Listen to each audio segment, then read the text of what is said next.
What's going on, do you think, in your alma mater in Pac-12 country? We had David Shaw on a couple of weeks ago, and whenever you tell a coach, hey, do you circle this game, do you circle that game, their answer is going to be, we do it just one game at a time. But, Lincoln Riley and USC coming in with USC bolting for the Big Ten, this would be a great time for Stanford to strike a blow for the Pac-12. What do you think is going to happen with this conference and what's going on with your alma mater right now, Ryan? Well, you look at this matchup, this early season matchup that happens every single year, and it's kind of a litmus test of where the Pac-12 is, right? Stanford, of course, and a lot of craziness comes out of this game. Like a year ago, Stanford humiliated USC at home, and sure enough, the next day Clay Helton was fired, right? I mean, this game really dictates a lot in terms of how good Stanford's going to be or where USC is at. And, Rice is a quality opponent, but they also got 3 defensive touchdowns, So I like this matchup. I think it's going to be extremely difficult for Lincoln Riley to go on the road against a very physical Stanford team. So we'll see. As for the entirety of the Pac-12, it wasn't a great weekend. Right? Wasn't a great weekend, right? It was Oregon getting absolutely destroyed on a national platform.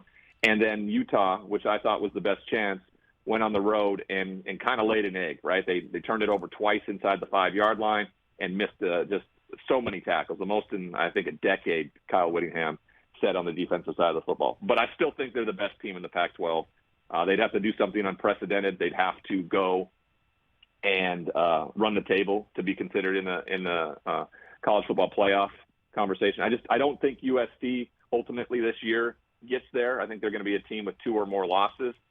As for my alma mater, they didn't look the part, right? Their young quarterback, who was the transfer everybody was excited about, was pretty undisciplined, and I expect the coaching staff to have a real kind of come to Jesus conversation with him, that he has to stay within the confines of this offense to be successful at this level. They go to Camp Randall this weekend on the Big FOX as well, and that could be a real welcome to the Division I football for the young quarterback. They're 17-point underdogs, I think, at the time of yesterday. So I like their head coach.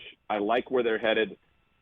I like how they're playing defense, which I think will keep them in a lot more games this year. Mm-hmm. I'm excited for Pac-12 football. I am. I'm excited for it every week. I have Oregon BYU next weekend, which I think is going to be a heck of a matchup, a heck of a game in Eugene. So excited for that, too. No, I hear you, and I don't blame you for wanting to talk up Pac-12 football.